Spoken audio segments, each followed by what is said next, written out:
Hoje é segunda-feira, dia 3 de outubro de 2022 e nessa noite, muito alegre, muito feliz para o conservadorismo, a gente quer avaliar as grandes vitórias que nesse primeiro turno a direita conquistou nessas eleições, né?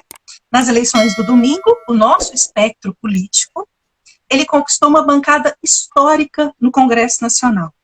A bancada conservadora, tanto na Câmara quanto no Senado, saiu com uma vitória, a própria mídia esquerdista anda dizendo por aí, uma vitória em letras maiúsculas das urnas.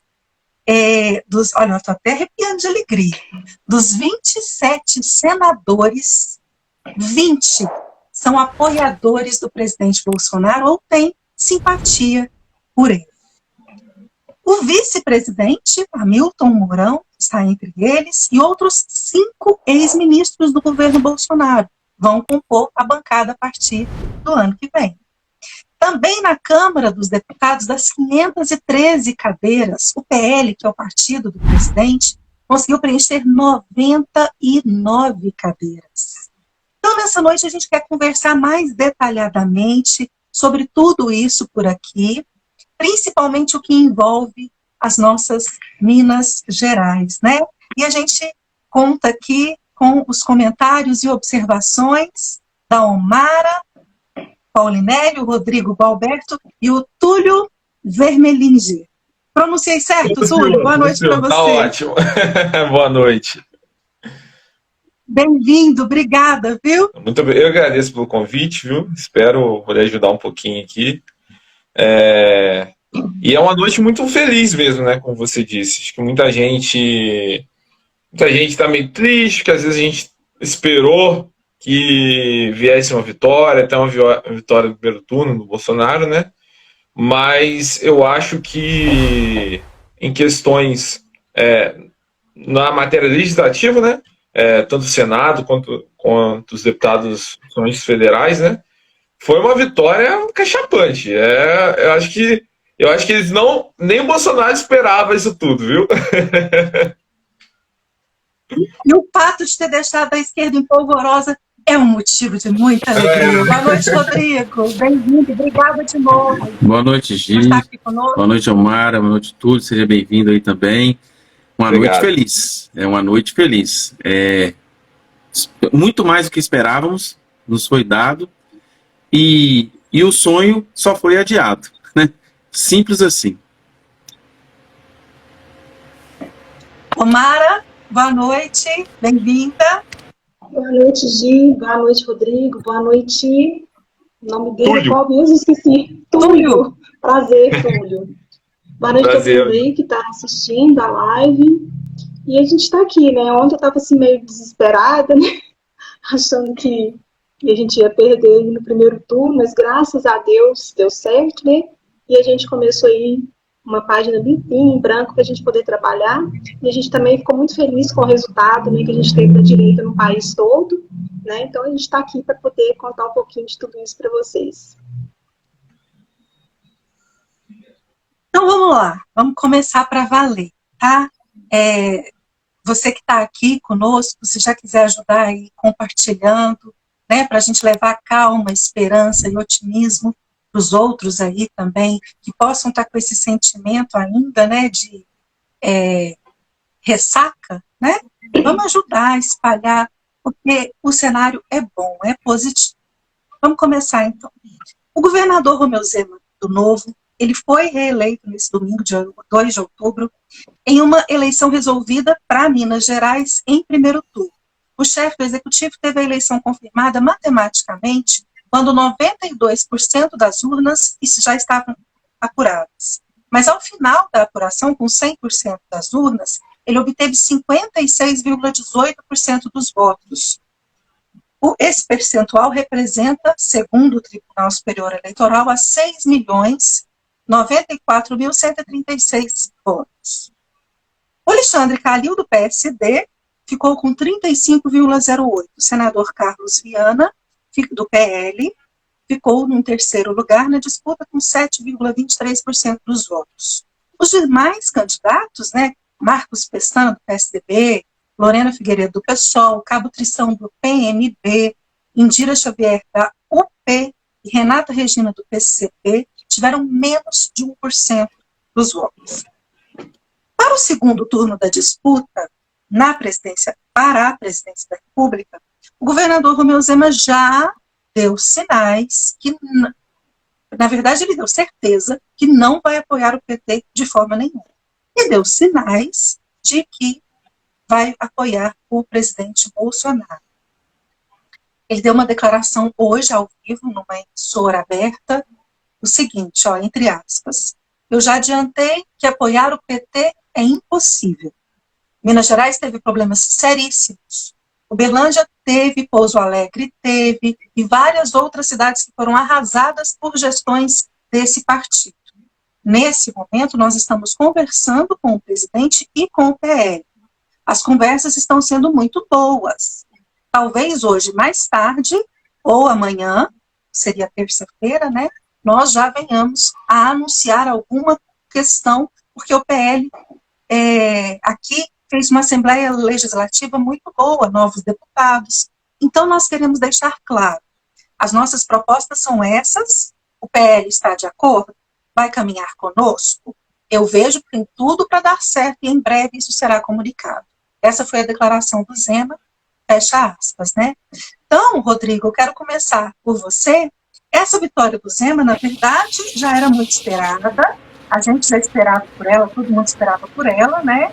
Mas, assim, essa diferença enorme para o Calil, eu não sei, ela te surpreendeu. E a você? Então, primeiro a gente precisa pontuar qual era o cenário aqui, né? Nós tínhamos um governo que estava indo bem avaliado pela população, e nós tínhamos um candidato que não tinha lá essa popularidade, que era arrastado, né, pelo Lula. E tínhamos o candidato que era do presidente Bolsonaro, né, do partido do presidente Bolsonaro, mas a gente sabe que nas entrelinhas da política sempre foi o Zema o candidato do presidente em Minas Gerais. Por uma questão de arranjo partidário, ele não pôde apoiar o Zema no primeiro turno já, né, porque o Novo lança o Felipe Dávila, então meio que deixa o Bolsonaro de mãos amarradas aqui em Minas Gerais para o primeiro turno. E ele resolve lançar o Carlos Viana. O percentual não me surpreende, eu digo por quê? Porque a gente tem que sempre pesar, e isso aqui é bom a gente deixar claro, sempre temos que pesar que se os institutos estão dizendo alguma coisa, quer dizer que é para mais. E como os institutos estavam dando Zema ali com 47, hora 50, hora 48, então eu esperava que o Zema até ele bateria 60%. Eu esperava mesmo. Porque, querendo ou não, gente, nós precisamos analisar isso. O Calil não tem relevância aqui. O Calil é o Haddad versão 2022. É um poste que foi arrastado pelo Lula. E esse poste achava que tinha uma relevância que ele não tinha no Estado. Ele não tinha essa relevância no Estado. Então, assim, foi interessante ver esse cenário. Foi interessante avaliar que, para um futuro, o Zema não se posicionar ao lado do presidente é quase um tiro no pé, porque a bancada do presidente é forte em Minas e na Câmara dos Deputados e no Senado também. Então, o que acontece aqui? Se o Zema ele pensa numa governabilidade, numa fluência de governabilidade com o governo federal, o cenário perfeito para ele é Bolsonaro eleito. Não só para ele, mas para o país inteiro. Então, Minas Gerais, que é esse fiel da balança, né? Que sempre é interessante que Minas Gerais replicou exatamente o cenário nacional. E a gente falou isso no programa passado, que Minas Gerais é o retrato do Brasil. E se você pegar o resultado final da eleição agora, com o resultado final da eleição em Minas Gerais, foi isso. Fica para nós aqui alguns questionamentos que a gente não consegue entender. Como a grande maioria da população de Minas Gerais sai para votar em Zema e Cleitinho e Lula fica na frente. É uma coisa que essa conta não fecha. Você está entendendo? A pessoa saiu de casa para votar no Zema e o Cleitinho, no Lula? Como assim? Como assim, se você pegar os votos finais do Bolsonaro e pegar os votos tomados de Zema e de Carlos Viana, nós temos quase 2 milhões de diferença? Então é isso que eu tenho que olhar e falar assim, Nós tivemos quase 2 milhões de mineiros que saíram de casa para votar no Zema, no Cleitinho, mas não votaram no Bolsonaro. Tudo bem, a gente vai esperar que esse arranjo ele se concretize para o segundo turno, porque o Zema ele tem sim essa força muito grande, ele é um muito forte possível presidenciável em 2026, né? A gente sabe disso, que o nome do Zema é um nome muito forte para concorrer à presidência em 2026, e tudo isso vai ser pesado agora, e vamos ver o que acontece depois disso. Ô, Mara, você acha que o Zema subir no palanque aí com o Bolsonaro no segundo turno pode provocar alguma mudança? Olha, Gi, Para quem foi, segundo o TSE, né? Segundo o TSE, segundo a apuração do TSE, né? Para quem foi na urna e votou em Zema e Lula, segundo o TSE, né? Você acha que pode provocar uma mudança, o Zema subir no palanque com o Bolsonaro? eu acho que não, sabe por quê? Eu tenho convicção que os eleitores do Romeu não são eleitores do Lula, gente. Quem vota no Romeu é a direita, não é a esquerda, tá? O Romeu sempre deixou bem claro a posição dele com relação ao PT. Ele tem asco do PT, né? E hoje mesmo ele falou, né, uma frase falando assim, para que o desastre... ele demonstrou apoio aí para o Bolsonaro agora à tarde. Ele falou assim, para que o desastre do PT não retorne ao governo federal. Então, assim, ele tem asco do PT. Então, assim, eu não acho... O eleitor do Lula tem horror ao Romeu, gente. Então, eu acho que tem alguma coisa muito estranha que aconteceu aí em Minas Gerais, tá? O Romeu, ele pegou o estado aí arrasado pelo PT, tá? Demorou 4 anos para colocar Minas Gerais caminhando um pouquinho, né, gente? Então, com certeza, os petistas não votam no Romeu, tá? Tenho convicção disso. Quem vota no Romeu são as pessoas de direita, como eu já disse. Então, essa vitória do Romeu, expressiva como ela foi, com a vitória do primeiro turno do Lula, não faz o menor sentido para mim, tá? Como o nosso amigo Rodrigo aí acabou de dizer, tá? Aconteceram coisas muito estranhas no país todo, né, gente? A gente viu vários vídeos aí de gente reclamando das urnas, gente que chegou para votar e alguém já tinha votado. Então, assim, mas assim, o cabeça de ovo, ele disse que a gente não pode reclamar, né? Parece que ela até adivinhou que ia dar problema. A gente tem que aceitar tudo isso aí, porque senão a gente pode ser preso, né, gente? Ninguém pode contestar os resultados e nem a urna, né? Ou seja, né, gente, o circo foi armado aí. Se eu tivesse um nariz de palhaço aqui, eu ia colocar ele aqui agora, tá? A gente está sendo enganado. Graças a Deus, o Romeu aí declarou apoio ao Bolsonaro, tá? Era o que nós, mineiros, esperávamos dele, tá? Graças a Deus ele fez isso.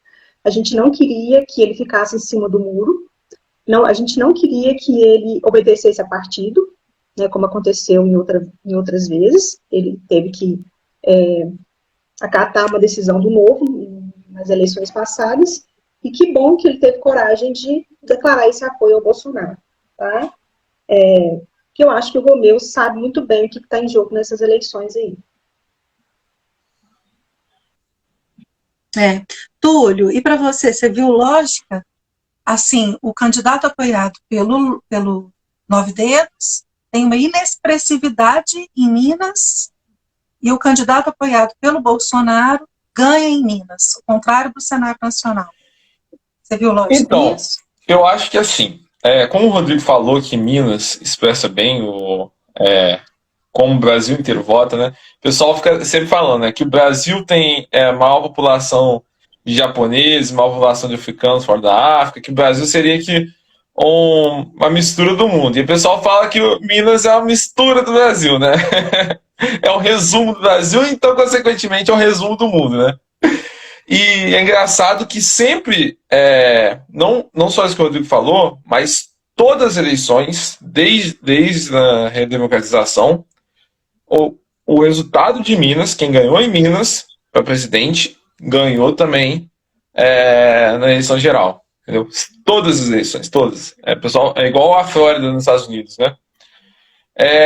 Então eu acho que não só nisso, mas Minas, a forma que foi em Minas, representa muito como foi a forma no Brasil. O quê? Um distanciamento da eleição federal, entendeu? Da polarização na eleição para presidente para os outros cargos. Então, e um outro fator também, que eu já vou comentar sobre, que é a diferença dos eleitores do Bolsonaro para os eleitores do Lula. Então, o que a gente vê? Por exemplo, pegando a primeira coisa que eu falei, né? Que é o distanciamento. A gente vê no Zema, o Zema, tanto o Zema quanto o Calil, quando eles foram eleitos pela primeira vez, eles trouxeram aquilo do candidato novo, que não pertence a nenhum partido, e coisa do tipo. Tanto que o Calil, não sei se vocês vão lembrar, acho que o pessoal de BH vai lembrar, que quando ele foi eleito, foi em 2016, estava começando a polarização e tal, ele falou que não era nem mortadela, nem coxinha, era quibe, entendeu? Ele veio mesmo como essa figura, tipo assim, sem partido, sem partido entre aspas, né? Mas sem lado e tal. Sem cacique. Oi? Sem cacique. Isso, exatamente. Sem cacique. Porque você tinha uma eleição ali com candidatos que ninguém queria votar, entendeu? Para prefeito, e ele chegou, todo mundo sempre conhecido por causa do Atlético Mineiro e tal, então ele chegou dominando. E o Zema foi o mesmo. O Zema chega, ninguém mais queria essa polarização que tinha anteriormente de PSDB e PT, o Zema chega com uma figura nova. Então, quando o Calil passa a ser o candidato do PT, você tem ali um paradoxo. Porque a figura que se tinha do candidato sem lado, você não tem mais. Entendeu? Então, quem votava nele por isso, deixa de votar. E Minas, eu acho que o único estado do Brasil que você tem a maior força eleitoral no interior do que na capital. Porque é muito grande em Minas Gerais. Entendeu? É muito forte o interior de Minas Gerais, apesar da capital ter muitos eleitores. Então você perde isso com o Calil. E aí quando você põe o Calil, que tem essa figura, para representar o Lula, o jogo não bate. Entendeu? Você não tem aquela conexão, entendeu? Do santo bater um com o outro. E aí o Zema mantém essa figura de não ter lado, entendeu? De ser do Partido Novo e tal. Por isso que era muito melhor para ele do que para o Bolsonaro os dois não estarem ligados oficialmente, entendeu? Porque o Zema consegue manter esses votos dele e acresce isso os votos do Bolsonaro, o voto da direita. Entendeu? Então ele consegue manter os votos que ele tinha, porque se ele aliasse o Bolsonaro, ele podia perder esses votos por alguém das pessoas que votam no Lula e tal, ele não deixa de perder, e ele ainda consegue ganhar os votos do Bolsonaro, que colocou o Carlos Viana ali só para ter palanque. Entendeu? Verdade seja dita, acho que todo mundo sabe. Carlos Viana foi de última hora, não saiu aliança com o Zema, ele precisava de palanque em Minas, então jogou Carlos Viana. E aí a pergunta que você me fez o que acontece? Você vê, eu vejo lógica pelo seguinte fato: o eleitor, e isso se replicou em todo o país, apesar de, na maioria dos lugares que o Bolsonaro fez senador, fez governador, ele ganhou, mas a porcentagem muitas vezes não foi igual. Por quê? Você vê que o eleitor do Bolsonaro, ele é convicto. Então, quem votou no Bolsonaro, a grande maioria, votou 80%, 90% dos eleitores do Bolsonaro, eles votaram em senadores do Bolsonaro, votaram em deputados que estavam apoiando o Bolsonaro, E por isso que o Bolsonaro conseguiu tantas cadeiras, entendeu? Agora, o eleitor do Lula, ele não queria votar no Lula. Ele votou no Lula porque não quer votar no Bolsonaro, por uma razão ou outra. Então, é um eleitor... eu trabalhei em institutos de pesquisa, e se vocês quiserem depois uma conversa só sobre isso, que eu explico como funcionam institutos que são sérios, como que tem pesquisa que realmente acerta. A gente, por exemplo, que acertou todos os vereadores que a gente fez, entendeu? Mas, enfim, isso é papo para outro dia. Mas a gente chama de eleitores convictos e não convictos, né? E o que acontece? Você vê, as carreatas do Bolsonaro baltavam de gente. Do Lula não dava quase ninguém. Palanque. Agora, a grande maioria dos eleitores não ia para a carreata. Não demonstrava voto. Não votou em candidato por ideologia, de deputado, senador por ideologia. Estava quieto em casa. E aí, por isso que eu falo que são duas eleições diferentes. A de presidente e a do legislativo. Na eleição presidencial, falou, deixa eu ver quem eu vou votar. Entendeu? Mas isso é bom para o Bolsonaro, porque ele tem uma massa ali que não vai largar ele, que votou em senadores dele, que votou em deputados dele, que foi convicto, foi para passeata e tal. Agora ele tem que atrair aquela grande massa de eleitores não convictos, que está em cima do muro. Muitos deles votaram no Lula, mas podem trocar de voto facilmente agora no segundo turno. Então, apesar de não parecer, eu vejo uma certa lógica nesse resultado, porque isso reflete não só Minas, mas Brasil inteiro. Entendi. Dando sequência, então, para fechar o arranjo de apoio com o presidente Bolsonaro para o segundo turno, o governador Romeu Zema, eu estou rebaixando ele, olha o cargo que eu estou colocando ele. O governador Romeu Zema está de olho na grande vitória que o presidente teve em eleger deputados estaduais em Minas. Veja só, dos 77 deputados estaduais eleitos, a maior bancada da legislatura 2023-2026 continua sendo do Partido dos Trabalhadores, com 12 candidatos eleitos. Mas o Partido Liberal veio na sequência, com 9, assim como o Partido Social Democrático. O conservador Bruno Engler, do PL, candidato reeleito, teve um recorde histórico de 637 mil votos. Entre os deputados de Minas Gerais, ele superou todos os recordes históricos. O último, mais bem votado, era o Mauro Tramonte, do Republicanos, que teve cerca de 500 mil em 2018. Na sequência, entre os mais votados, olha a distância do Bruno Engler para a segunda colocada, a Beatriz Cerqueira, do PT. Ela teve 248 mil votos. Depois veio Cássio Soares, do PSD, e fechou o pódio com 132 mil votos.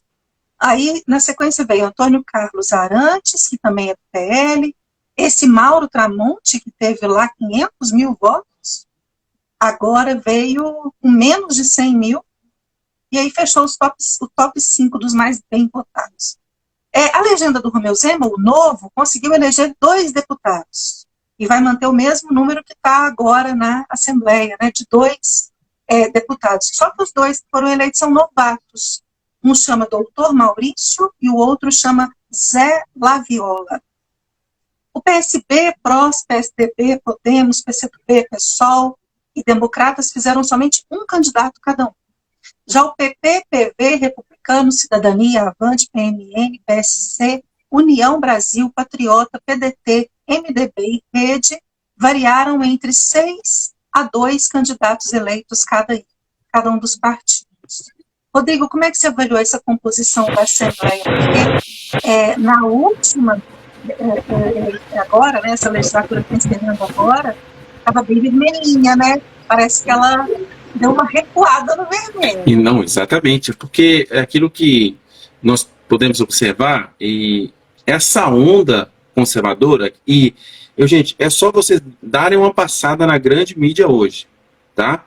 Eles estão assustados, porque vocês precisam entender que não existia nem nas melhores sonhos, porque é interessante, né? A grande mídia gosta de taxar o povo, né? Porque o povo não questione isso, não questione aquilo. Mas é interessante, né? No fim, quem estava certo? O povo que não acreditava nas pesquisas ou a grande mídia que está assustada que as pesquisas não bateram? Tanto é que se você abrir a página da CNN, desses grandes, eles estão falando justamente sobre isso. Instituto devem rever perguntas e metodologias para evitar novos erros, dizem especialistas. Então, assim, o que acontece com essa composição? Nós temos um crescimento avassalador do conservadorismo. Quando você fala avassalador, não é que nós estamos com a maioria esmagadora, não. É que nós não tínhamos essa representatividade há 6 anos atrás. E agora nós estamos falando em eleger maioria da bancada. Nós estamos falando, né, não em Minas Gerais, mas assim, aqui nós estamos dividindo por partido, né? O PT teve a maioria, o PL teve o segundo colocado, mas se você somar os partidos aliados ao governo, você vai acabar constituindo maioria, né? Então, por partidos não, mas por bancada sim, nós teremos uma bancada. Espectro político. Isso. No espectro político nós teremos sim uma maioria à direita, né? Aqui em Minas Gerais. No Congresso ainda maior, ainda maior. Então, assim, o que está acontecendo aqui, a análise que nós podemos fazer é que, primeiro, está repercutindo o discurso conservador que não é da grande mídia, mas é de pessoas independentes, que é de veículos independentes, que são de formadores de opiniões, que são independentes desse discurso. Porque você não encontra, você não vê ecoar esse discurso na grande mídia, a não ser Jovem Pan, né, e poucos outros que dão o espaço do contraditório. Então, isso é uma sinalização para nós que estamos aqui na nossa pequenez, podemos dizer assim, de saber que o nosso trabalho está ecoando também. Que o nosso trabalho ele tem sido repercutido nas pessoas, no nosso ciclo. E é interessante perceber que esse ecoar está sendo transformado em votos.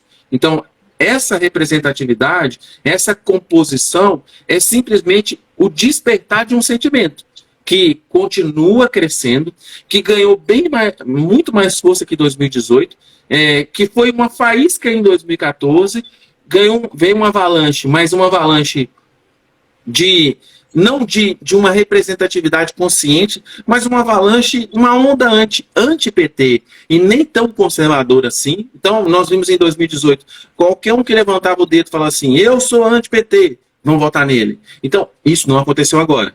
Isso não aconteceu agora. A gente viu agora pessoas que usaram esse rótulo serem deixadas de lado, e eu estou falando em eleições a nível estadual também. A nível estadual, a gente tem diversos exemplos. E perceber que realmente aqueles que durante esse tempo levantaram a bandeira do conservadorismo, levantaram a bandeira da direita, foram alçados a esses postos. Lógico, tem muita coisa que vem junto, tem muita gente que você olha e fala assim, meu Deus, o que essa pessoa está fazendo ali com essas bandeiras? Mas é um processo. A análise que nós temos que fazer é que nós iniciamos o processo. Na nossa ânsia de imediatismo, nós queremos, né? Vamos, todo mundo conservador. Não vai acontecer assim, né? E não vai acontecer nunca, na verdade. Porque sempre nós teremos representatividade da esquerda. Mas o que está acontecendo e que assustou a grande mídia hoje é que o conservadorismo ele tem uma força muito maior que eles esperavam, com muito mais força de eleição que eles sonhavam. Por isso que hoje o clima, né? Eu vi uma análise de desses grandes comentaristas, né? Que se julgam donos da verdade, que o clima pós essa eleição na esquerda não era de vitória, mas era de espanto. Era de espanto. Porque é aquilo que nós vamos pautar o caminho do Brasil nos próximos 4 anos. Nós que eu digo direita. Porque nós agora temos uma maioria que eles não esperavam. Então, isso é maravilhoso. Eu gostei muito de ouvir da boca da Amanda Klein, gente. Eu vou citar o nome porque tá aí para todo mundo ver o vídeo dela circulando aí pelas redes sociais. saiu da boca dela. O Brasil é conservador. A onda bolsonarista passou e a gente está descobrindo que o Brasil é realmente conservador. E a prova disso está aí nessas bancadas que foram eleitas. E aí eu fiquei tão feliz, eu falei, gente, esse trabalho de formiguinha, né, de tentar explicar para as pessoas o que são as pautas que a esquerda defende, quais são as pautas que a direita defende, né, para explicar para as pessoas, a esquerda, ela está tentando te ludibriar, eles não estão querendo nada disso aí, de fazer o bem, de defender o racismo, não, presta atenção, né, então assim, parece que esse trabalho de formiguinha surtiu realmente efeito. Você teve essa impressão também, Túlio? Como é que você está avaliando aí? Não, eu tive. Eu acho que assim, eu acho que o Brasil sempre foi conservador e não sabia disso. Porque as pessoas falam. O grande problema é que as pessoas não tinham ideia do que era ser conservador, do que era direita, esquerda. Eu lembro, eu comecei, sempre gostei de política, mas comecei assim, com essa questão de direita, esquerda, entender melhor, lá para 2014, mais ou menos. Naquela época, você falava direita, esquerda com alguém, você estava falando grego, ninguém sabia o que era isso, entendeu? E aí você sempre teve a oposição no PT do PSDB. Então, o lado direita, o lado conservador do Brasil era o PSDB, que sempre foi uma grande farsa. E tanto que é uma grande farsa que o PSDB teve o pior desempenho da história. Eles só conseguiram fazer 18 deputados federais. 18. O partido que todo ano, se não tinha a maior bancada, estava ali a segunda, terceira, junto com o PMDB e o PT, só teve 18 deputados. Entendeu? E só tem uma chance no governador, que é no Rio Grande do Sul. No Rio Grande do Sul. Ele tem uma chance. Uma chance. Que é o Eduardo Leite, que Sim. Foi eleito na última por conta dos bolsonaristas. Sim. Entendeu?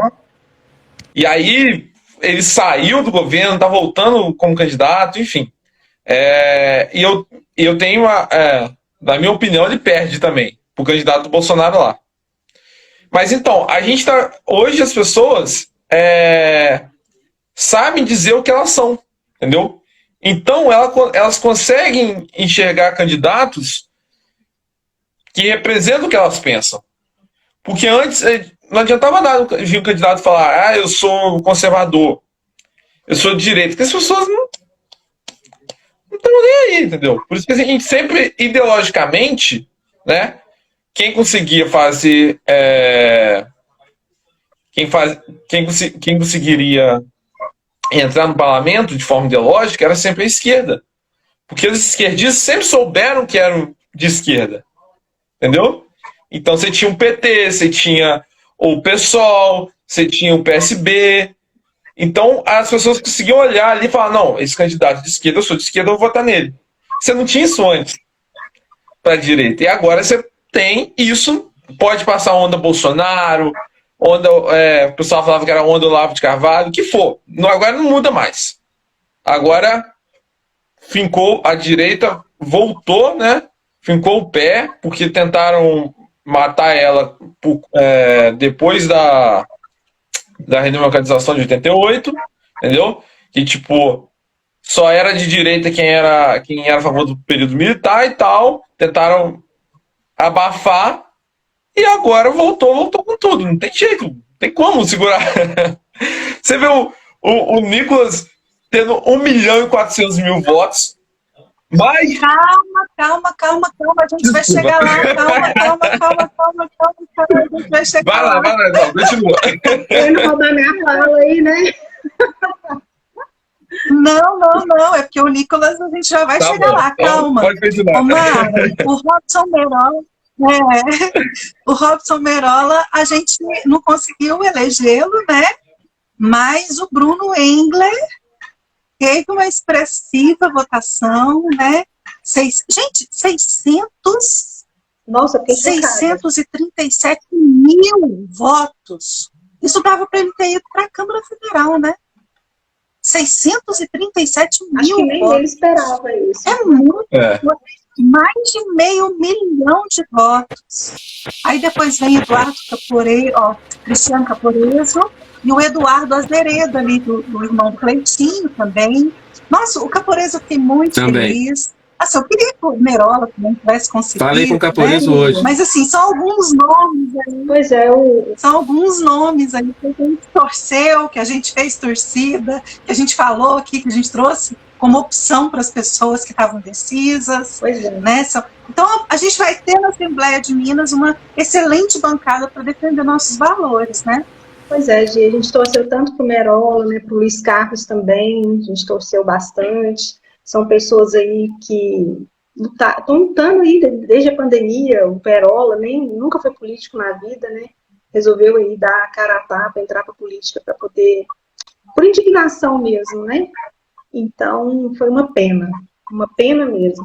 Os dois aí deram um show na pandemia aqui em Araxá, né? Lutando pelo nosso direito de trabalhar, pelas nossas liberdades. Mas, enfim, né?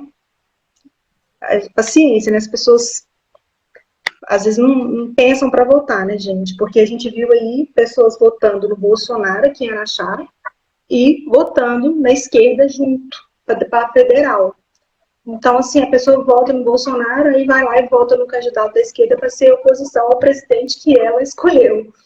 Então, as pessoas tá faltando, assim, muito, sabe? As pessoas se interessam um pouco mais na política, né? Para votar com mais coerência, com mais consciência. Então, tá faltando isso aí no pessoal. Eu acho que não custa nada a gente aprender um pouquinho, né?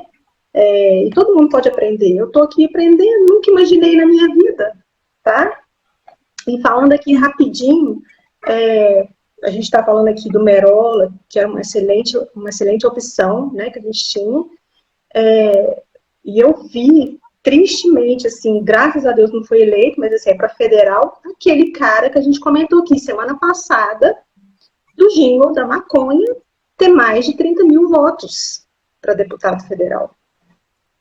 Então, assim, gente, é muito preocupante as pessoas preferirem votar num cara que está defendendo a legalização das drogas, a maconha, a votar num cara, um advogado, que está lutando aí pelas liberdades. Então, assim, é muito preocupante os valores que a gente está vendo aí das pessoas, sabe?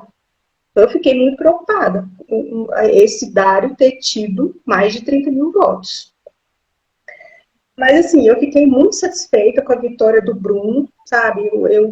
Eu não esperava que ele tivesse tantos votos. Eu sou fã dele tem um tempão, acompanho nas redes sociais, mas essa votação realmente foi, assim, histórica, tá? Caporeso também, fiquei muito satisfeita. Caporeso, eu sigo ele nas redes sociais, é um vereador de Uberlândia, muito, muito atuante, tá? Ele trabalhou muito aí para poder, nas escolas, defendendo aí as crianças dessas ideologias, né, de gênero, da sexualização infantil. Então, assim, ele foi um vereador que propôs lá a lei proibindo, né, a exigência do passaporte sanitário. Então, realmente, o Caporeso merecia essa cadeira lá na Assembleia. O Eduardo Azevedo ou Azeredo? Eu confundo sempre. Azevedo. Então, eu acho que ele também vai ser uma ótima pessoa que a gente vai ter lá, né? Se ele puxar o irmão dele, né? E ele prefeito de Vinópolis, ele está sendo bom também, eu achei. Eu acho que foram ótimos nomes. Não. Eles são... Não, Amara. Eles são 3 irmãos. Não, eles são 3 irmãos. Sério? O Eduardo é vereador. Não. Meu Deus do céu. O Eduardo é o vereador de Vinópolis. Eles são todos cheirosos. Ele é o vereador de Vinópolis. Ai, desculpa então a gafe, gente. Eles são tudo igual. A genética ali, eu vou te falar uma coisa. Você até embaralha as vistas, assim, ó, pra poder ver aqueles meninos. Confundi, desculpa. Mas então é isso. Todos são ótimos da família, tá? Eu acho muito interessante o Cleitinho, né? Ele veio assim, ele era um verdureiro, né? E muito interessante a história dele. Então, assim, todos esses candidatos que ganharam aí, né, mostraram aí bons serviços, né, estão alinhados com o presidente, tá? E eu acho que eles vão nos representar muito bem aí, tanto no que diz respeito ao combate às ideologias esquerdistas, como também aí nas questões como saúde, como educação, como segurança. Então, acho que a gente está bem servido, gente. Com certeza. Quer acrescentar alguma coisa, Rodrigo? Não, eu disse que eu falei com o Caporeso hoje, né? E o Caporeso é a risada mais engraçada da política brasileira. Quando vocês conhecerem ele pessoalmente, vocês vão ver. Não tem como, é a risada mais engraçada. Mas, e aí hoje eu conversei, né? Porque o Caporeso também é da direita Minas, assim como eu, né? Então, assim, e muito feliz com a eleição dele, né? Foi muito, muito bom. E eu acho que o Caporeso vai longe. Vai longe. Vai subir muito mais no meio político por ser tão autêntico e por ser tão corajoso assim. Que Deus te ouça. Eu também acho que ele tem uma força de caráter incrível. Então vamos chegar lá agora nos deputados federais, que o Túlio já estava louco aí para poder falar do Nicolas. Minas Gerais elegeu outra vitória aí, tá, gente? Muito boa para a gente comemorar, tá? Minas Gerais elegeu nesse domingo 53 deputados federais. A partir de 2023, eles representam o Estado na Câmara dos Deputados com mandato até 2026. Desses, foram 37 parlamentares reeleitos e 16 novos. Entre os novos, Nicolas Ferreira, que chega à Câmara dos Deputados como parlamentar mais jovem e com a maior votação da história de Minas. Agora, eu fiquei achando um absurdo esse número. 1.492.047 votos. Eu não faço assim a menor ideia de como que aquele menino conseguiu uma coisa dessa, mas é louvável, né? E ele merece demais.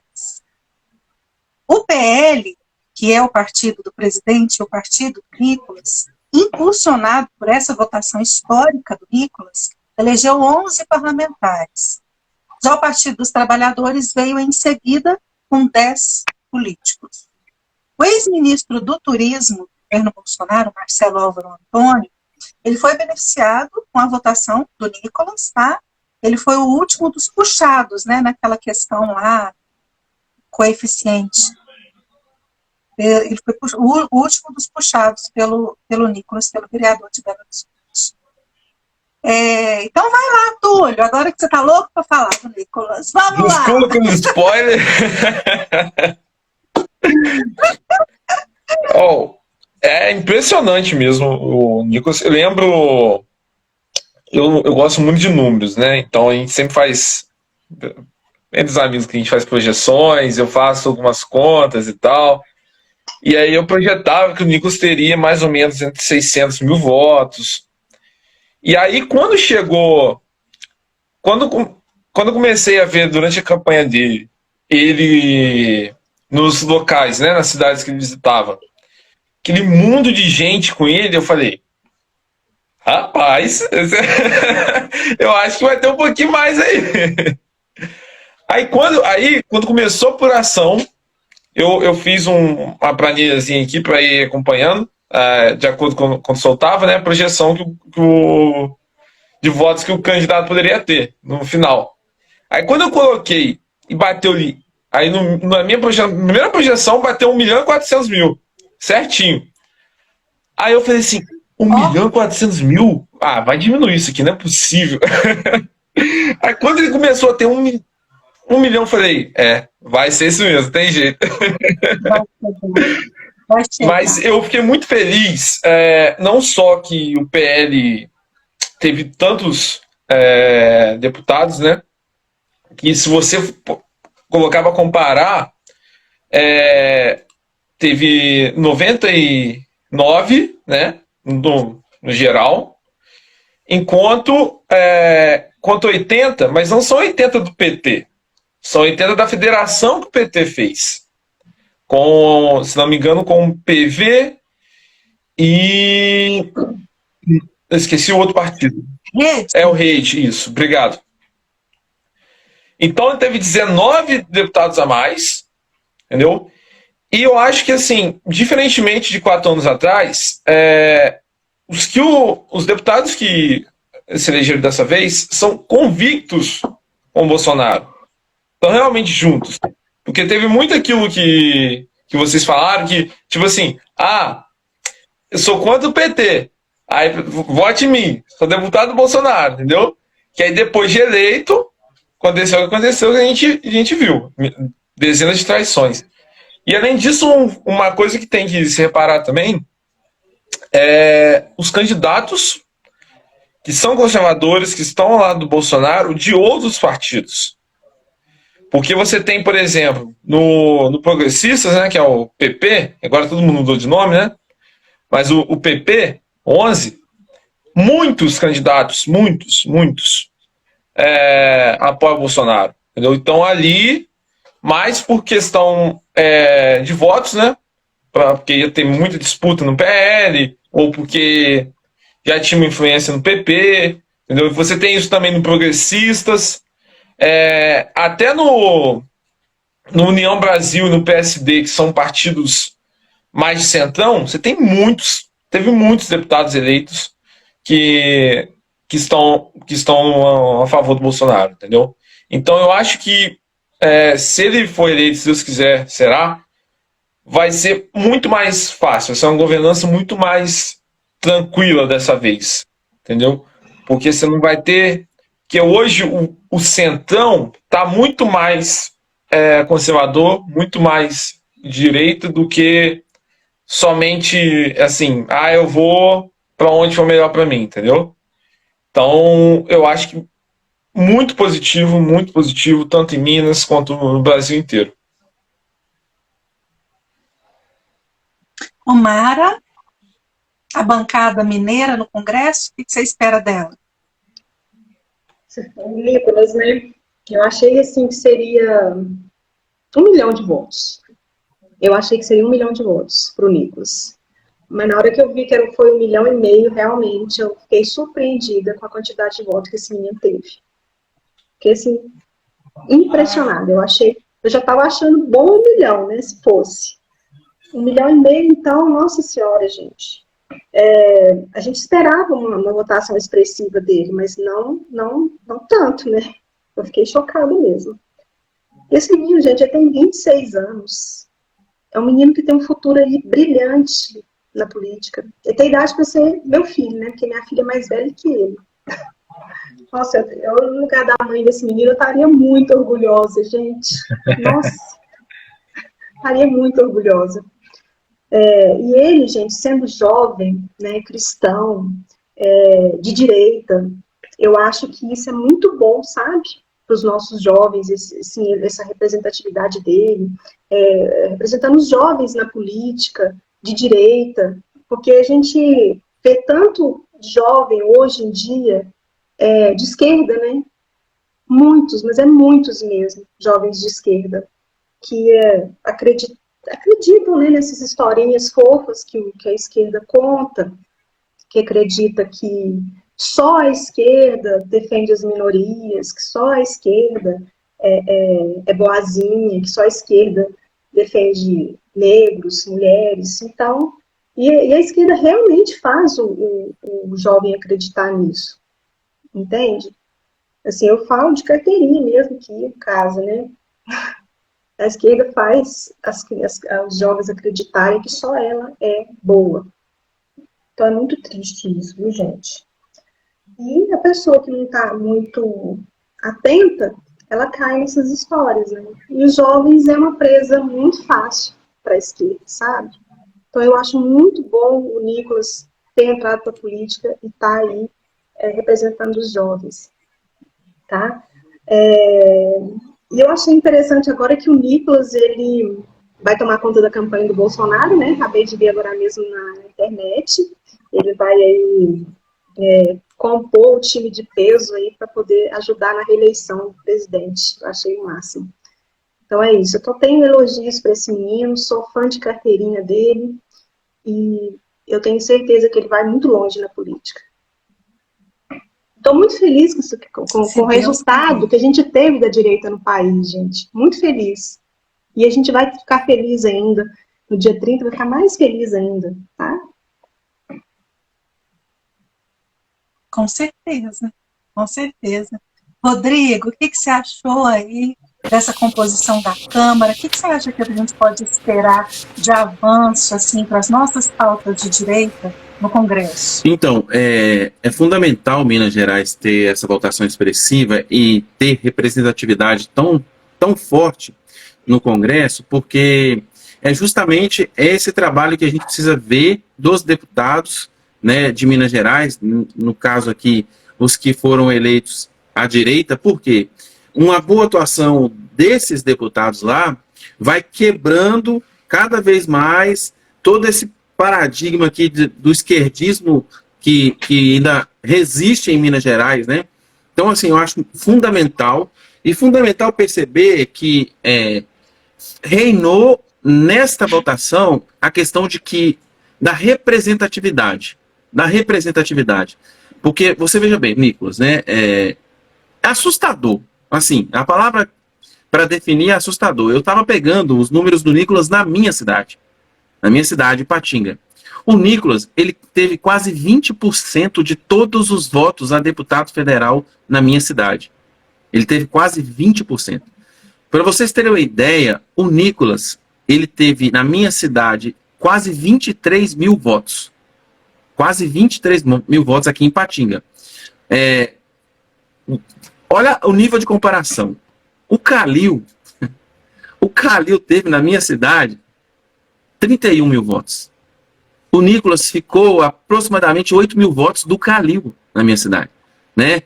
Se você pensar que o Nicolas teve 24 mil votos, o Bolsonaro teve 79 mil votos. Gente, nós estamos falando de um deputado federal que teve votação assim de senador, de governador. É uma coisa assustadora, assim, a força que ele levantou. Mas aqui, o que mais me deixa feliz não é saber a força que o Nicolas teve na expressiva votação, mas é o que ele representa. É que voto ele representa. Ele representa o voto que a direita mais precisa na história, que é o voto do jovem. E ele representa essa mudança de mentalidade, que é isso que nós precisamos pensar além. Porque o Nicolas, ele vai ser uma figura que agora ele vai estabelecer um lugar, né, no Congresso, porque ele não pode agora, né, avançar para outras casas no momento, né, porque ele é muito jovem, então ele não pode concorrer a senador, não pode almejar outro cargo acima desse por causa do impedimento da idade. Então nós teremos aí o Nicolas por uns 3 mandatos, né, como deputado federal, antes dele mudar, não sei, é uma questão de prefeitura, né, que pode ser analisado aí nesse meio caminho aí. Mas a representatividade desse voto é fundamental para nós, porque ele traz essa juventude. E quanto mais destaque ele tiver no cenário nacional, quanto mais eficiente for o mandato dele, quanto mais respaldo a direita der para o mandato dele, lógico, isso dentro de uma eficiência, melhor. Porque aí, de toda a beleza disso, a gente precisa também olhar a direita como um todo. E o que seria ideal para a direita como um todo? Não é o Nicolas com 1,5 milhão de votos. O ideal seria mais representatividade, ou seja, que nós tivéssemos outros Nicolas para dividir esse voto. Você está entendendo o que eu estou querendo dizer? Não estou dizendo que foi ruim o Nicolas ter 1,5 milhão. O ideal seria nós termos um Nicolas no Triângulo, um Nicolas no Vale do Rio Doce, um Nicolas no Norte. Para quê? Aí cada um tivesse ali 300, 400 mil votos? 300, sim. 200 mil votos. Para quê? Aí o barulho do bem aqui seria muito maior. E aí esses Nicolas espalhados arrastariam muito mais gente. Porque a gente fez deputados muito bons. Né? Eu fiquei feliz demais em ver o Nicolas. Né? Eu sabia, o meu teto para ele era 1 milhão. Falei, o Nicolas tira 1 milhão. Tira 1 milhão fácil. Mas quando Túlio, quando abriu 30% das urnas em Minas, o Nicolas estava com 500 mil votos. Eu falei, caramba, 30%, 500 mil votos, esse menino vai bater 1,5 milhão fácil, fácil. Que aí você faz a projeção, né? Porque o Nicolas foi votado em todo o estado. Que se pensava que o mínimo dele seria 500 mil. Com 30% ele já estava no mínimo, né? Então, assim, foi uma avalanche, eu fiquei muito feliz com essa avalanche de votos, mas aquilo que eu estava dizendo é justamente isso. A gente precisa criar outros Nicolas. Não que você crie um Nicolas. Estou dizendo que a gente vai fabricar uma personalidade, né? Mas a gente precisa descobrir esses outros Nicolas, que podem estar por aí, né? Tem tanta gente na direita, né, que não tem esse alcance, mas que você senta, você fica assustado, assim, como a pessoa ela é inteligente, como a pessoa ela conhece a história do conservadorismo, como a pessoa ela conhece a direita, ela defende essas pautas. Então a gente precisa, e isso vai acontecer naturalmente, né? Não precisa nem apressar esse processo, isso é naturalmente. Quanto mais o conservadorismo cresce, quanto mais a direita ganha notoriedade, mais essas pessoas vão surgindo, né? Elas vão ganhando luz, né? É natural isso. Nós vamos comer, porque assim, eu fiz algumas palestras em momentos de conservadorismo e eu tive, né, por último, numa cidade pequena. E assim, o pessoal às vezes preocupado, né? Ah, não, mas aqui são poucas pessoas. Eu falei, gente, vocês precisam entender, nós estamos passando por uma transformação. Eu falei, vamos fazer na garagem da casa, vamos fazer na praça se não tiver lugar, mas vamos fazer. Porque é assim que o conservadorismo, ele ecoa, né? Só que o pessoal ainda fez um evento maravilhoso, bem organizado, tudo bonitinho, nos mínimos detalhes. Então, é esta preocupação que a gente tem que ter de levar o conservadorismo, porque nós vamos descobrir essas pessoas lá onde a gente não pensava em chegar. E aí nós vamos descobrir outros Nicolas, outros Brunos, outros, igual Caporesos, né? Então, assim, isso é o maravilhoso do processo. Por isso é preciso que a gente difunda cada vez mais o conservadorismo. Eu fiquei feliz com a eleição do Nicolas demais. Fiquei feliz com a eleição do meu deputado federal, né? Que foi o Cabo Júnior Amaral, que já é um deputado fiel, que segurou muita bronca, sim.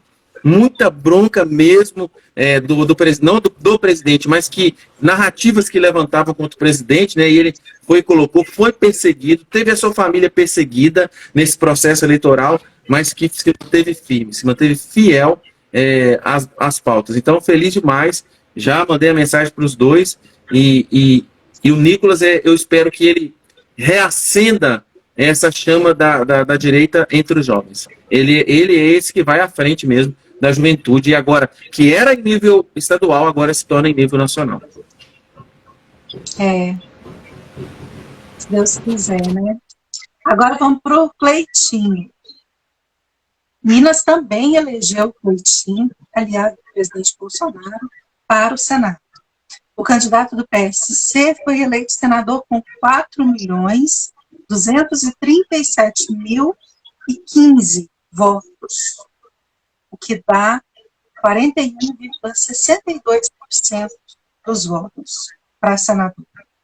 Deixando para trás o Alexandre Silveira, que teve 35,50%, e o Marcelo Aro, que teve 19,66%. Em 2022, os 26 estados e o Distrito Federal elegeram apenas um senador por unidade federativa. O Senado é composto ao todo por 81 parlamentares. Já nas eleições de 2026, cada unidade federativa elegerá 2 senadores, e vai ser quando a gente vai para correr o Pacheco, se Deus quiser. Dos 27 senadores, 20 dos 27 senadores eleitos, 20 são apoiadores do presidente ou têm simpatia por ele, o que também é outra vitória imensa, né? Já emendando aí ainda sobre o Senado, eu não sei se todo mundo teve o prazer de ver um vídeo que circulou aí pelas redes sociais dos mineiros, viralizou, dos eleitores criticando e vaiando o Rodrigo Pacheco lá na hora do voto. O presidente do Senado chegou para votar no início da tarde na Escola Santo Tomás de Aquino, no bairro São Bento, na região centro-sul de Belo Horizonte. Ele esperou por mais de 2 horas na fila para chegar até a vez dele na urna. Enquanto aguardava, passou por maus bocados. Vários eleitores o criticaram duramente. Entre as muitas palavras que ele escutou estavam: você é uma vergonha para o Senado, para o Estado, traidor, decepção, você nunca vai ser reeleito. Pacheco ignorou os eleitores, ouviu tudo calado, não revidou, ele sequer olhou na direção dos eleitores que o criticaram. Para a imprensa, ele declarou que votaria nos candidatos do partido dele, Alexandre Silveira para o Senado e Alexandre Calil para governador de Minas. Contudo, não disse em quem votaria para presidente. Declarou, entre aspas, o voto é secreto. Mas a gente sabe, né, para que lado que ele pende. Omara? Pois é, Gi, eu vi esse vídeo, eu compartilhei nas minhas redes sociais, nos stories, mas eu não sabia que eu tinha que ficar 2 horas em pé na fila. Gente, mas esse povo da sessão, hein? Nossa Senhora! Ai, lavou a alma do brasileiro. Pois é, né? Ele viu lá. O tanto que os mineiros estão felizes aí, né? Com as decisões que ele anda tomando, né? Ele foi convidado lá para ir para o 7 de setembro, não quis ir, mas para votar ele teve que ir. Aí ele viu que é bom para tosse. Um presidente do Senado, né, gente, o Rodrigo Pacheco, que deveria estar aí usando as ferramentas constitucionais para frear as inconstitucionalidades que nós temos visto aí por parte do STF, principalmente pelo Alexandre de Moraes, fica aí, né, covardemente, né, evitando de colocar em pauta lá o tanto de impeachment que tem desse Alexandre de Moraes. Nossa Senhora. Pelo amor de Deus, que esse Pacheco, viu, gente? Ó, vou falar para vocês uma coisa. A Ana Paula Henkel, ela fala uma coisa que eu acho o máximo, que eu adoro a Ana Paula Henkel, viu, gente? Quem não assiste Pingo nos Is, por favor, assistam. Todo dia, 6 horas da tarde, tem Pingo nos Is. Ela fala que se existe um responsável nesse país, tá? Pelo Alexandre de Moraes, está fazendo tudo que ele está fazendo, esse responsável é o Pacheco, esse covarde, tá? Ele deveria estar tomando alguma atitude. Tá? Tem poder nas mãos e não faz nada para melhorar esse país. Aliás, ele tinha plano de poder, né? Ele não tinha plano para melhorar nada no país, só de poder, esse pedaço único, como diz o mineiro. Ai, ai. Agora, o voto dele é no Calil e no Alexandre, gente, é de se esperar, não tem jeito não. Foi surpresa para 0 pessoas. Sinto muito. Aí acha que está enganando quem? De que não está votando para Lula. Ô, Túlio, sua internet caiu aí, ó. A gente está comentando, a gente foi continuando, né? A gente está comentando do Cleitinho, que foi eleito, né? E do Pacheco, que foi criticado, teve que ficar 2 horas na fila. O Pacheco eu cheguei a ouvir vocês falando. Sua vez, então, comenta aí. O que você Bom, eu acho que mais uma daquelas, né, que a gente falou das últimas eleições. Muita gente votou assim, mais por falta de opção, achou que estava alinhado ao Bolsonaro, e chega lá, mostra a verdadeira face, né? Infelizmente, nesse caso, né? Felizmente em outros, o Senado dura 8 anos, né? E vai ter que durar mais 4 anos dele. Mas eu acho que entrando no Cleitinho já é uma grande vitória.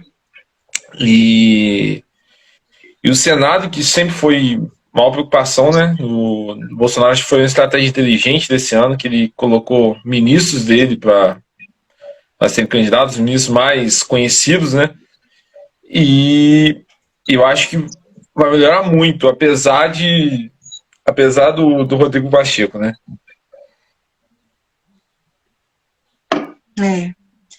Rodrigo, como é que você avaliou aí dos 27 novos senadores? Porque eu fiquei assustada pelo seguinte, eu tinha ouvido até do próprio Alan dos Santos, o antigo terceirito, ele dizendo assim, gente, se a direita conseguir fazer 4 senadores, 5 senadores, já vai ser uma diferença diante do que a gente tem dentro do Senado hoje, né? Então, assim, uma pessoa que acompanha a política há quantos anos e que vê o cenário há quantos anos, ele não estava otimista. Ele pensou em 4, 5. Aí, de repente, a gente vai lá e elege 20, ou que são diretamente apoiadores, ou tem pelo menos simpatia pelo presidente e detesta o PT. Então, assim, Sim. É uma mega vitória, né?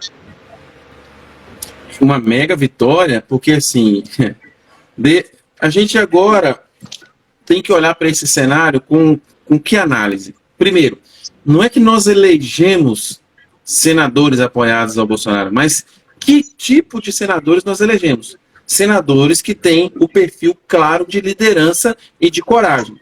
Nós temos o Magno Malta, que a gente já conhece, o trabalho dele como parlamentar, ele fala o que tem para falar, ele toma a frente do que tiver que tomar. Nós temos Hamilton Mourão, que a gente conhece, é o vice-presidente, e nós temos uma Damares Alves, que eu vejo assim, os 3 pilares de uma liderança do governo no Senado estão aí. Tem Tereza Cristina, tem outros que foram eleitos também apoiadores do Bolsonaro, mas que não vão ter esse protagonismo, né? Como Romário e tantos outros que a gente conhece. Mas aqui a gente percebe que hoje já começam a pipocar na imprensa, em referência ao Senado especificamente, que a matéria era justamente essa: eleição do Senado deve fazer STF recuar. Ou seja, só a eleição. Porque agora, gente, nós temos a principal casa para frear os abusos que estão acontecendo no Brasil, com uma base sólida para colocar isso em prática. Nós temos a principal casa da política brasileira, finalmente, com um contingente de senadores para que se faça algo, que se faça realmente algo.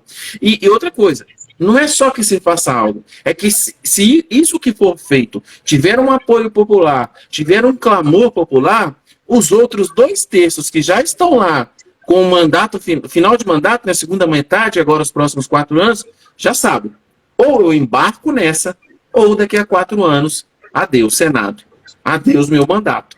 Então é isso que precisa ficar claro, porque a tendência, porque a maior insatisfação do povo brasileiro é com a não é nem com os abusos do STF, mas é saber que nós temos um meio para frear os abusos e ele simplesmente se cala.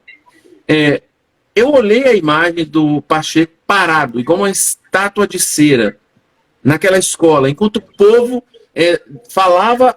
Sabe, assim, o povo se libertava daquilo que estava preso. E, mais do que o cinismo dele, eu pude perceber ali, ele estava atônito, ele estava, assim, sem acreditar. Sabe, porque esse pessoal vive numa bolha. Na bolha do cara que abre a porta, na bolha que fala com ele: Pachecão, você é lindo. Pachecão, você tá arrebentando. É igual o Renan Calheiros na Globo News. Você lembra que a repórter falou: coragem, senador, na CPI da farsa. Esse povo acredita nisso. Esse povo acredita que eles são amados, que eles estão fazendo algo maravilhoso, mesmo tendo a consciência dos abusos autoritários. E quando eles encontram o povo, eles têm esse choque de realidade, que o povo não aguenta mais ver o Rodrigo Pacheco com aquela, a palavra é empáfia, sabe? Empáfia, a palavra é essa. Ele demonstra uma empáfia e o povo não quer mais. E aqui eu não vou nem falar da direita. É direita e esquerda. Todo político empático, aquela empáfia assim no seu semblante, não vai ter voto. O Brasil está passando por uma transformação, ele quer políticos de verdade, que falem o que tiver que falar. E é só você pegar os mais votados, os principais políticos votados, você vai ver que eles não têm essa empáfia. Eles não são esses políticos. Teve uns que foram eleitos, teve que ainda comandam, né? São muitos caciques eleitorais ali. Mas o Senado deixou isso bem claro. Nós queremos quem está alinhado. E perceber que, por exemplo, os ministros, a estratégia do Bolsonaro foi quase 100% à risca. 100% à risca. Ele tirou os seus ministros, os mais fiéis, colocou-os para concorrer ao Senado, para que ele tivesse a força no Senado que ele não teve. E de todos, o único que não foi eleito foi o Gilson, né? O único que não foi eleito foi o Gilson Machado, que era do turismo. Teve um outro aí também que não foi eleito, mas é o cara lá que queria que as pessoas só fossem para o hospital quando sentisse falta de ar. Esse, graças a Deus, não foi eleito. Que ali é mais um traíra, né? E teve um outro também que é um Judas, mas que ele também está do outro lado quem quer a cabeça dele. Do outro lado, quem quer a cabeça dele. Então agora, ele estava eu queria sentar com um balde de pipoca e ver Sérgio Moro chegando no Senado. De um lado, quem o odeia e quer a cabeça dele, e do outro, aqueles que ele traiu. Simples assim. Então essa é a análise que nós devemos fazer do Senado. O Senado, ele nos dá uma esperança, assim, que nós não tivemos ainda. Maravilhosa. Com toda certeza.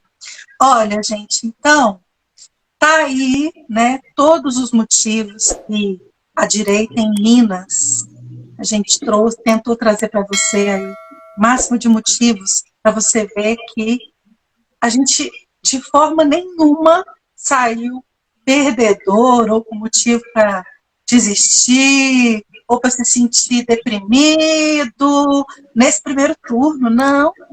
Ao contrário, tudo nos favorece. Ao contrário, a esquerda é que está assustada e desesperada, porque a direita se saiu extremamente bem desse primeiro turno.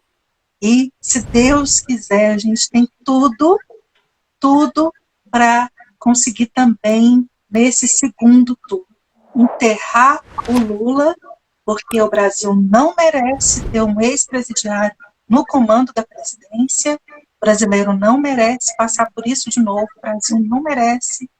E com esse cenário, né, assim, que nos enche de esperança de um Brasil que tudo seja para construção.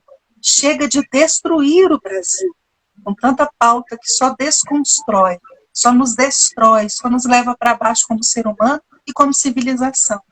Então a gente tem tudo para se encher de esperança, se encher de gás, se encher de energia para conquistar voto para o presidente e reverter aí o segundo turno e levar esse segundo turno e ganhar, conquistar a presidência. O professor Olavo falava, né, que a gente teve lá em 2018 a cereja do bolo e faltou a massa do bolo, né?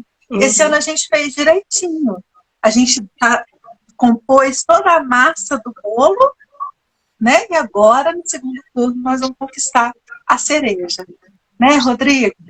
Muito obrigada, viu? A gente chega ao final aí, a live vai ficar aqui, salva essa segunda parte também, e depois o compilado de tudo lá no YouTube, se você puder nos ajudar e alcançar mais gente, para encher o coração de todo mundo de esperança e de gás. Obrigada, Rodrigo, por estar conosco. Boa noite, boa semana. Valeu, Gil. Mais uma vez foi um prazer, né? E agora, gente, é aquela esperança de saber que depende de cada um de nós. Nós temos quase 40 milhões de pessoas que não votaram em ninguém. Ou se abstiveram, ou votaram branco, ou votaram nulo. 40 milhões de brasileiros. É hora de despertar esse povo. Tem gente ali que sabe que não quer que o Brasil vire um país socialista, tem gente que não quer essas bandeiras no Brasil, tem gente que não quer a perseguição religiosa no Brasil. Nós vamos com tudo, nós vamos com a energia renovada. Começou uma nova eleição, esquece o primeiro turno, nenhum daqueles votos está garantido, nós vamos conquistar esses votos. E nós sabemos, nós percebemos, principalmente no teor da imprensa, melhor dizendo, que alguém bateu no teto. E o desespero é esse, que eles perceberam que alguém bateu no teto. E esse alguém foi aquele que terminou em primeiro nas pesquisas. E esse desespero da imprensa é perceber que tem só um lado que pode crescer. Então é isso que nós vamos fazer. Nós vamos usar todos os nossos meios, vamos usar todas as nossas forças, mas aqui eu quero fazer um alerta para vocês que nos ouvem e para aqueles que vão ver agora ou que vão ver depois. A direita precisa entender que precisamos ir para a rua. Mas não quando o presidente estiver passando, é quando ele não estiver lá. É quando ele não estiver lá e aquele povo comum estiver andando pela rua. Ele precisa ver alguém como nós, falando do presidente, falando do que ele fez de bom, dando um abraço. Isso ganha eleição. Isso faz as pessoas perceberem que aquele lado está se importando com elas. Nós tivemos muita intensidade, a maior intensidade da história do Brasil. Mas essa intensidade era como um cometa, e esse cometa era o presidente. Onde ele passava, dava aquele raio, aquele brilho todo. Mas quando ele deixava de passar, às vezes se apagava. Então, direita de Minas Gerais, vamos manter essa luz acesa. Não vamos deixar que a esperança ela se vá embora. Não desanime. Nós só deixamos... O que nós fizemos em 2018, que estava um pouco fora do tom, que era essa cereja do bolo sem o bolo. Agora nós preparamos o bolo. E agora sim, nós vamos colocar a cereja do bolo e falar com ela, meu filho, dessa vez você não vai apanhar tanto não, você vai ter 4 anos mais tranquilo para trabalhar. Então vai e faz aquilo que precisa ser feito para o Brasil melhorar de vez e nós nunca mais temos um governo de esquerda na nossa nação. Um grande abraço a todos, uma boa noite e estamos juntos aí nessa luta. Túlio, obrigada, boa semana, obrigada pela participação, desculpa aí, né, o inconveniente, eu não sabia que o Instagram tinha esse limite, aí o trem cai na metade, a gente tem que abrir outra live. Muito obrigado pelo convite, desculpa demorado no início, agora depois que voltou também. Nem vou falar muito, que o Rodrigo já falou por mim já, já falou tudo. Mas, muito obrigado a todos, uma boa semana para vocês, para todo mundo que está assistindo, e se Deus quiser, final do mês a gente vai estar comendo picanha e tomando cerveja, mas não é por conta que o 9 Dedos ganhou, não. É comemorando mesmo. Se Deus quiser. Tá bem acompanhado aí, Rodrigo. Gracinha! Você viu aqui, ó. A gente tem que lutar para o presidente ganhar, para as nossas crianças continuar jogando videogame. Na Venezuela não tem isso aqui não, tá, gente? Não tem isso não, tá? Não tem nem comida. Não tem nem comida. É triste, mas a gente tem que lembrar isso aqui para as pessoas. Não tem liberdade religiosa, não tem criança com liberdade para brincar em casa, não tem brinquedo, o pessoal não tem o que comer. Então é por eles que nós estamos lutando. E pelos filhos deles. Então não podemos desistir disso. Então eu sempre gosto de lembrar. E esse aqui é mais Bolsonaro que eu, tá?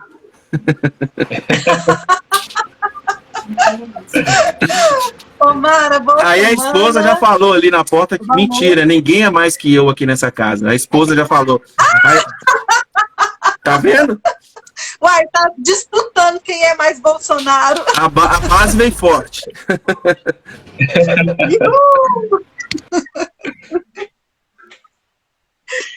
Boa noite, Deus, Amara. Boa noite todo mundo. E é isso aí, vamos fazer o trabalho de formiguinha aí, conversando com as pessoas. Rodrigo já falou tudo por nós, né? Meu coração hoje até mais sereno, né? E é isso aí, a gente vai conseguir. O bem sempre vence, né, gente? Boa noite para todo mundo. Obrigada. Gente, boa noite, então. Fica todo mundo com Deus. Depois, quando o link estiver pronto lá no YouTube, a gente divulga aí nas nossas redes sociais, para você ajudar também a compartilhar, porque muita gente, meu pai, por exemplo, ele adora acompanhar o programa, compartilhar, mas ele não tem Instagram, né? Então, eu vou correr para pôr no YouTube para pessoas como ele, né? Então, ajuda a gente aí também a compartilhar, tá bom? Fica com Deus, boa semana para todo mundo e vamos trabalhar. Até a semana que vem. Tchau.